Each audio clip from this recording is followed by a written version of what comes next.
alors Marcel tey sa rubrique da ngaa bëgg a taxaw ci lenn lu laale wàllum télécommunication. c'est ça c'est cela soxna Nata et c'est en rapport avec un chiffre yow xam naa ne en moyenne tu consommes à peu près combien de minutes d'appel? Ah, je ne compte même pas.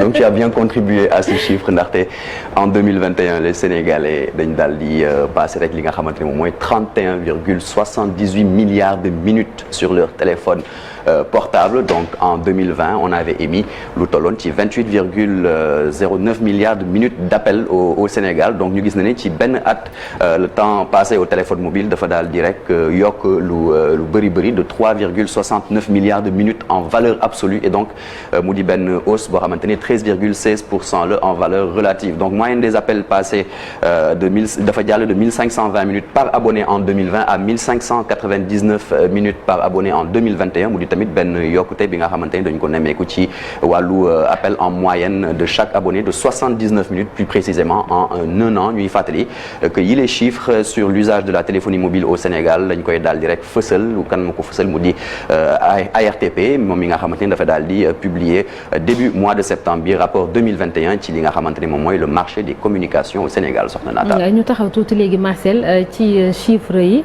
ci opérateurs yi nekk fii ci réew bu Sénégal. c'est cela chiffres yi ci opérateurs yi on l'imagine aisément Orange moom moo nekk le leader incontesté mais balaa loolu ñu gis na ne qu'en 2021 nombre de lignes de téléphonie mobile dafa daal di yokk de 4% par rapport à 2020. Donc ñu gis na ne jamono ji nous comptons 19 859 981 lignes de téléphonie mobile ci réewu Sénégal. Ñu gis na ne donc opérateur Orange ak Expresso ñoom respectivement dañ daal di enregistrer hausse de 5,75% donc pour Orange et 0,97% pour Expresso. Donc ci lu jëm ci wàllu parc prépayé Free moom daal di rek enregistré quand même une baisse de 3,72%. ñu gis ne sur le parc post payé Free ak Orange ñoom ku ci nekk dañ daal di enregistré tamit ay yokkute respectivement 14,54% pour Free et donc 9,28% pour Orange au cours de l'année 2021. Opérateur bi di Expresso moom daal di enregistré benn baisse de 0,58% ci lu jëm ci wàllu parc post payé soxna Nata. alors ak loolu lépp Marcel dañuy taxaw tuuti ci njeexital bi ci wàllum koom.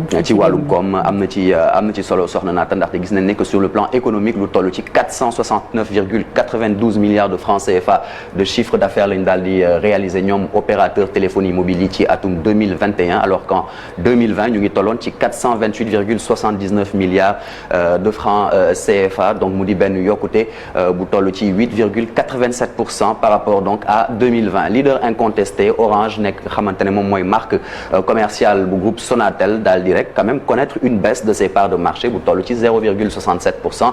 mu daal di réaliser lu toll ci 71,69% valeur du marché de la téléphonie mobile en 2021 contre 72,36% donc en 2020. Et puis ñu gis na ne son principal challenger bi di Free daal di moom tamit enregistré une hausse quand même de 21,29% de part du marché donc contrairement quand même à Orange.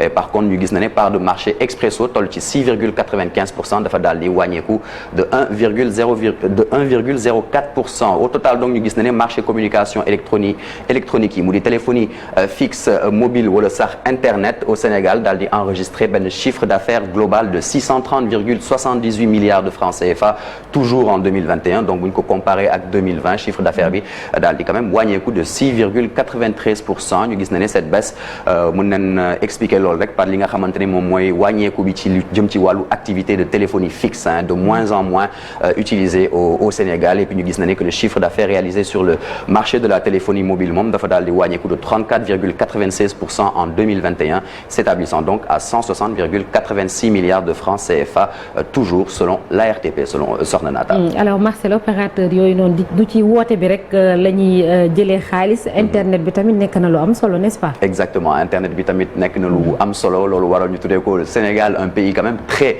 connecté ndaxte bu ñu sukkandikoo ba léegi ci rapport 2021 bu ARTP les Sénégalais sont de plus en plus connectés à internet. ñu daal di contracté par exemple en 2021 en termes de lignes de connexion internet 16 088 932 mu di benn progression de 8,52% par rapport ak atum 2020. ñu gis na ne que par parc internet 4G bi dafay daal di jàll de 32,90% en 2020 à 47,26% en 2021 mu di donc benn accroissement bu toll ci 14,3%. ba léegi bu ñu sukkandikoo ci ARTP trafic internet mu di fixe ak mobile quand même a atteint 5,42 millions de terabits, soit une progression de 133% par rapport ak année 2020, période durant laquelle mu ngi tolloon ci 2,24 millions de terabits. bu ñu ba léegi sukkandikoo ci rapport ARTP en 2021 nee na accroissement boobu noonu li koy expliquer mooy li nga xamante ne moom mooy appétence consommateur en service internet dañ koy gën di soxla innovation entreprise yi ci wàllu opérateur en termes d'offres ak li nga xamante ne moom mooy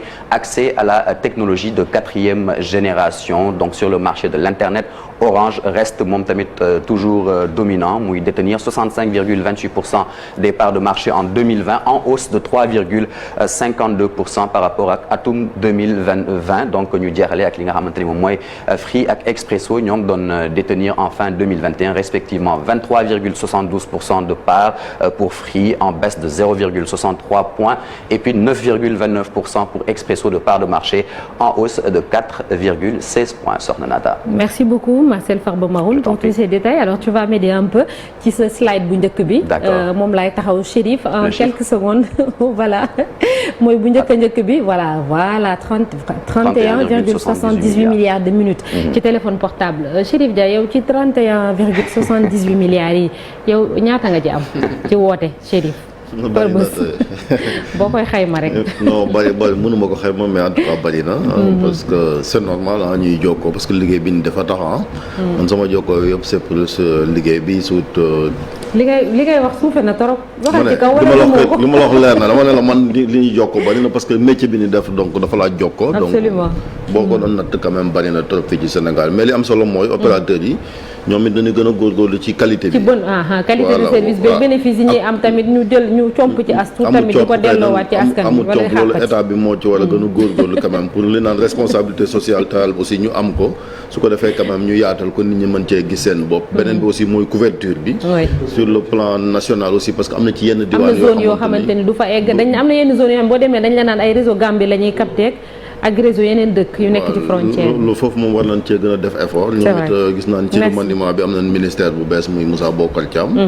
donc on espère que foofu ay effort war nañ ko faa mën a def ba daal Sénégal jàmbaar lan nag quand même boo comparé ak yenn réew yi fii ci Afrique absolument ci wàllu internet mais nit moom da ngay am ambition di yóotu fu sori te ku ne xam ne numérique bi ak secteur bi day secteur boo xam secteur bu porteur la ñoom bu crise amee duñ ko yëg seen affaire sax da ciy gën a dox. merci beaucoup Chérif aywa léegi mi ngi koy wax sànq ci wàllum coppite yi quand je vous dis Ismaïla Madior Fall wala Stade Galandou Diouf am na fu seen xel di dem tey jëlee foofu la ñuy dem ci de quoi est-il le nom léegi lay doon.